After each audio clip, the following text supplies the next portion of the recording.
Life is a mystery, and you cannot understand it.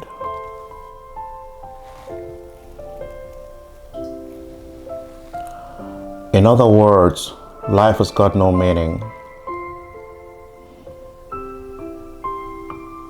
And it'd be better if you stop trying so hard to figure it out.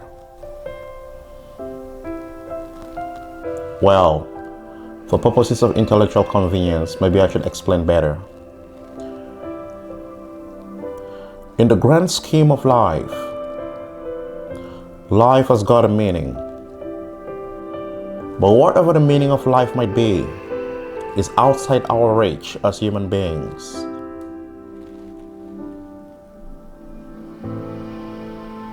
You see, whatever meaning there is to life has got to be in the hands of the Creator or the creators, whatever it might be. To give you a better understanding, think of the robots we are now creating that are becoming more intelligent with the passing of each day and might even be sentient in the near future as AI advances.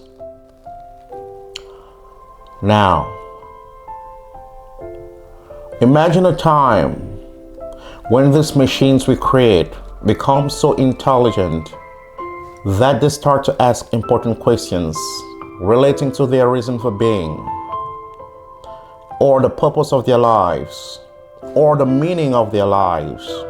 Well, no matter how hard they might try, no matter how much philosophy they might study,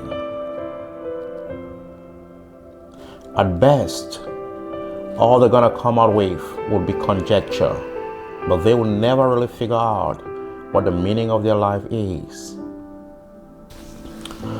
But us humans, we would always know why we created them. We know for a fact that we created them for our convenience, to make our own lives easy, to help us with some of the jobs we cannot do. That is a meaning that will remain within the confines of humans, and robots will never be aware of, no matter how hard they try.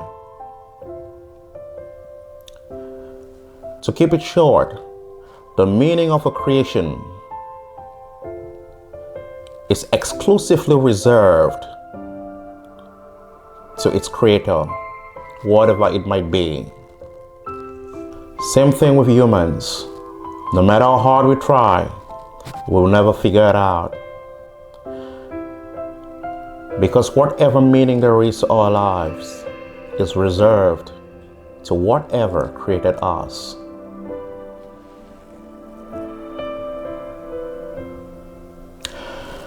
And so it becomes of utmost importance to stop trying so hard and to accept that life is a mystery.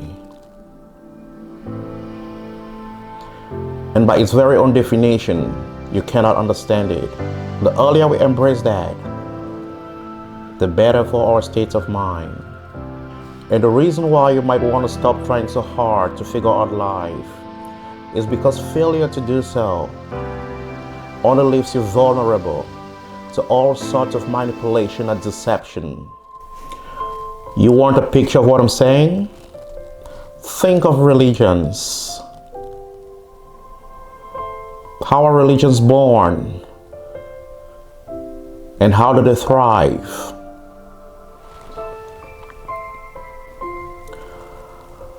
Religions are born quite simply because some people decide to give answers to questions that cannot be answered, to an audience that craves answers to questions that cannot be answered. In other words, people expose themselves to deception.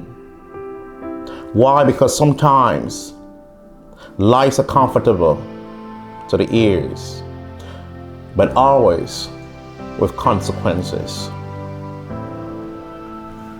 You see, it is inherent to the human nature as an intelligent species to want to know where we are from, and where we are headed. And so, at some stage of life, with our big brains, we all start asking these questions. Questions that for sure cannot be answered. But then, a few, realize the vulnerability of the many and decide to take advantage of them.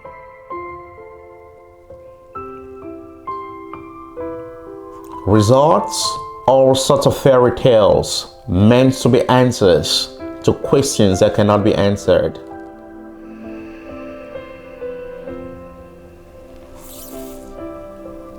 Leaving the many fooled and bound for lifetimes.